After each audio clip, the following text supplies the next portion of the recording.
Class 12th physics. इसके पहले हम लोग लेंजेज लॉ देखे हैं। लेंजेज लॉ का वेरिफिकेशन देखे हैं एक्सपेरिमेंटली। उसके बाद lenses law is in accordance with the law of conservation of energy के बारे में देखें। अब हम लोग पढ़ेंगे expression for motional EMF. Expression for motional EMF.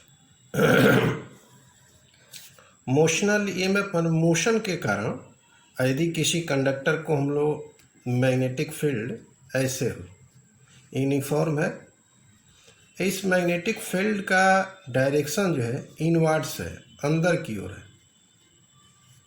Dotted जब होगा तो क्या होगा, आउटवर्ड होगा, वह भी परपेंडिकुलर टू द पेपर ही होगा।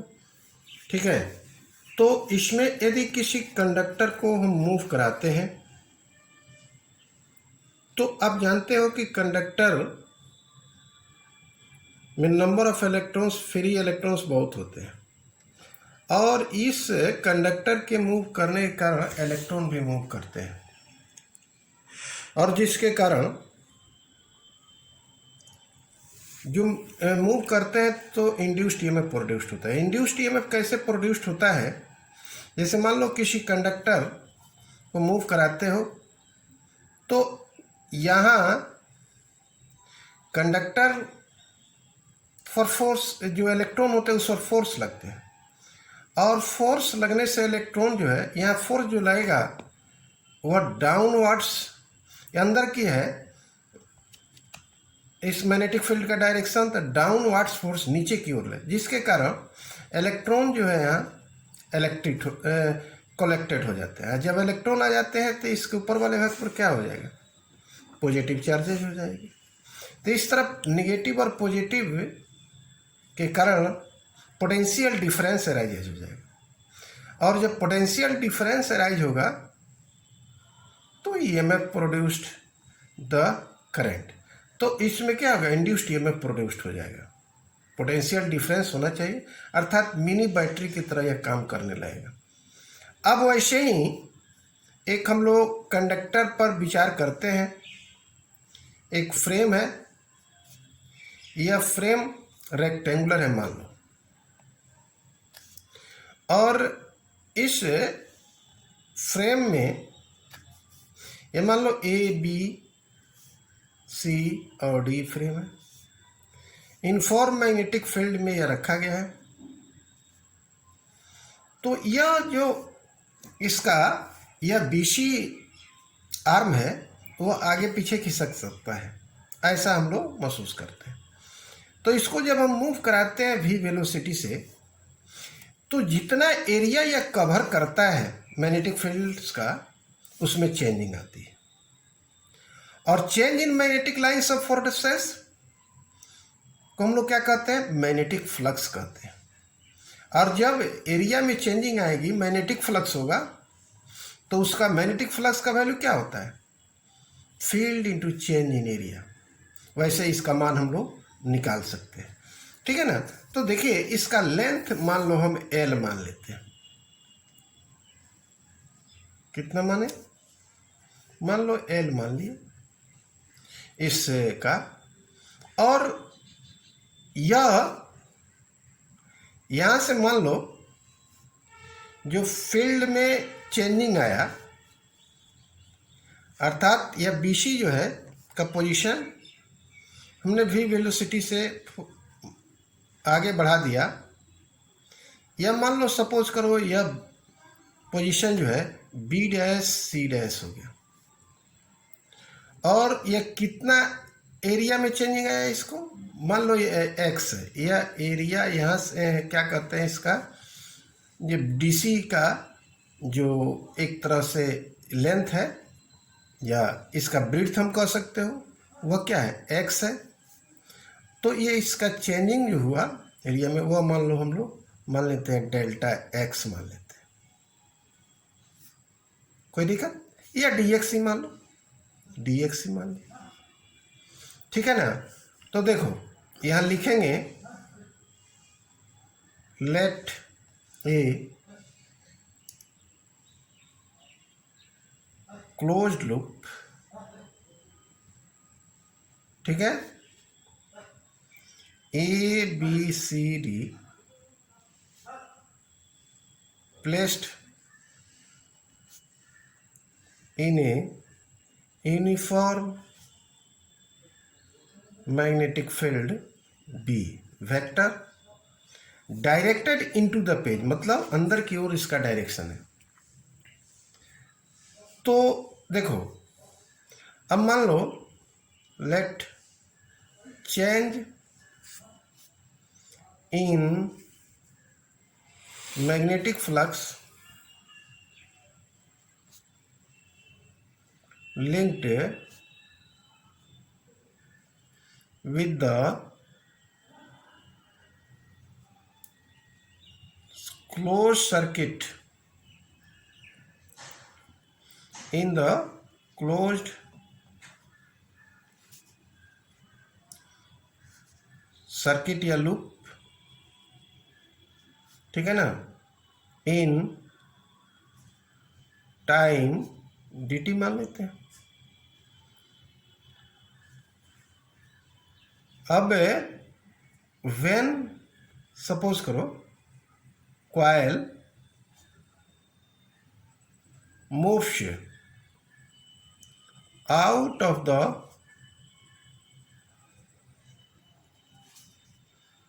magnetic field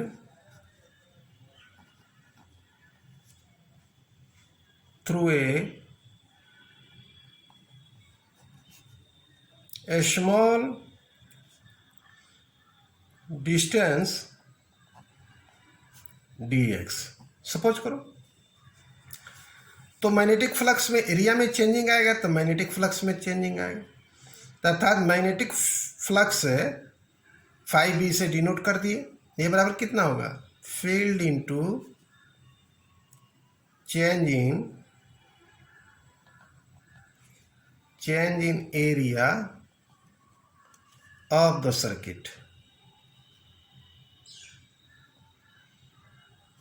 ठीक है ना। तो यह क्या है, फाई बी, यहां हम लोग निगेटिव साइन भी लगा देंगे। निगेटिव साइन यह बताता है एरिया ऑफ क्लोज सर्किट जो है inside the magnetic field decrease कर रहा है, ऐसे ले जाएंगे तो क्या मैग्नेटिक फील्ड में उसका एरिया डिक्रीज करेगा। B area, change in area मतलब लेंथ गुने, ये रेक्टेंगुलर है तो लेंथ गुने ब्रीथ हो जाएगा, तो लेंथ कितना हो गया एल, ब्रीथ कितना हो गया माने dx, चेंज इन एरिया लिख दिए। यहां हम लिख देते हैं negative sign shows that area of closed circuit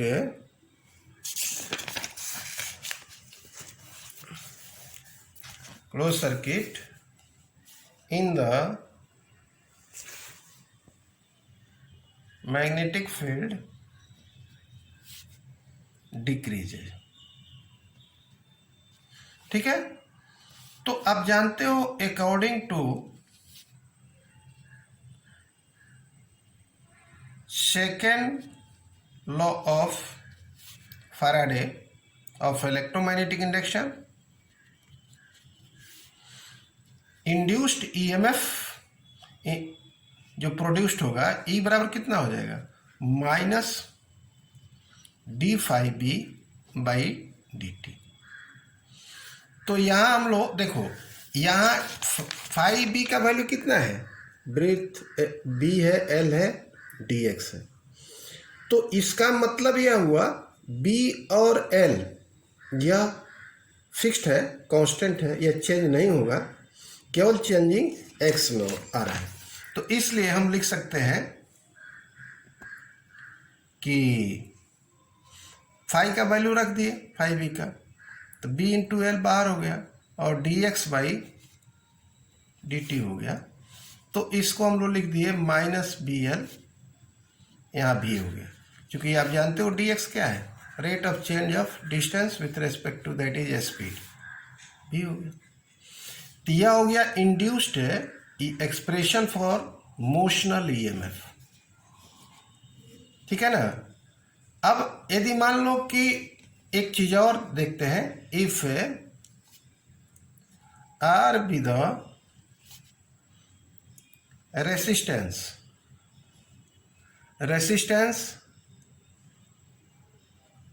of the closed circuit, then induced current flowing in the circuit कितना होगा, तो current I induced current E by R कितना हो जाएगा, मैग्नीट्यूड के रूप में हम लोग लिखेंगे इसको B इंटू एल, ई का वैल्यू रख दिए V बाई आर। यह हो गया आपको current produced in the circuit. Direction of induced EMF current is given with the help of Fleming's right hand rule and Lenge's law। एक और इसका अल्टरनेट मेथड भी है, खैर वह अल्टरनेट मेथड आपको यही मेथड लिखिएगा, जो याद रहे मेथड उसको लिखना चाहिए, ठीक है ना। इस पर बहुत से आपको क्या कहते हैं सवाल भी बनेंगे, जैसे motional induced EMF in a conducting rod rotating in a magnetic field, जिसका वैल्यू आता है E बराबर 1/2 BL स्क्वायर ओमेगा, यह भी देख लेंगे, इस पर सवाल पूछा जाता है, ठीक है ना। तो इस तरह सवाल हम लोग, अब करंट अगर निकल गया तो यह भी हम लोग निकाल सकते हैं।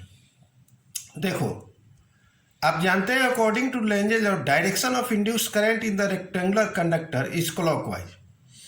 तो magnitude of the force of the movable arm जो होगा वह फोर्स क्या होगा, force on the movable arm F बराबर हो जाएगा आपको BIL। करंट कैरी कंडक्टर को जब मैग्नेटिक फील्ड में रखा जाता है तो यह फोर्स का अनुभव हम लोग करते हैं। That is Fleming left hand rule, direction of this force F is in the direction opposite to the direction of the velocity of the arm। इधर हम ले जा रहे हैं तो इसका डायरेक्शन इधर हो जाएगा। तो देखो some work will be done, कभी कभी आपको क्या कहते हैं पावर का भी पूछ देता है, तो पावर भी लिख सकते हो। पावर किसे कहते हैं, the rate at which work is done. इसमें पावर क्या होगा, the rate at which the work is done to move the arm with velocity भी। तो पावर है P बराबर होता है फोर्स इंटू वेलोसिटी भी होता है। पावर वर्क, क्योंकि वर्क बाय टाइम होता है तो वर्क को हम लोग क्या लिखते हैं, देखो ऐसे, पावर बराबर हो गया वर्क ओवर टाइम, तो वर्क को क्या लिखेंगे, force into distance over time. तो यह फोर्स हो गया और डिस्टेंस ओवर टाइम को क्या लिखेंगे, वेलोसिटी लिखेंगे। तो इस आधार पर मैंने लिख दिया। अब देखो P बराबर हम लिख सकते हैं F के बदले हम लोग यह इसका I का वैल्यू यहाँ रखते हो, F का तो कितना आता है, यहाँ हम लोग I का वैल्यू रख देते हैं तो यह आ जाएगा BL V, तो B स्क्वायर L स्क्वायर, ठीक है ना, और V बाई आर, स्क्वायर यहाँ रहेगा B square L square into V by R, और इसको यहाँ रखते हैं वैल्यू इसका, तो हो जाएगा B square L square V by R into V। तो यह गुना हो गया, तो B square L square V square by R, which is the power needed to push the conductor with constant velocity V। नहीं, ठीक है, फिर आए क्लास।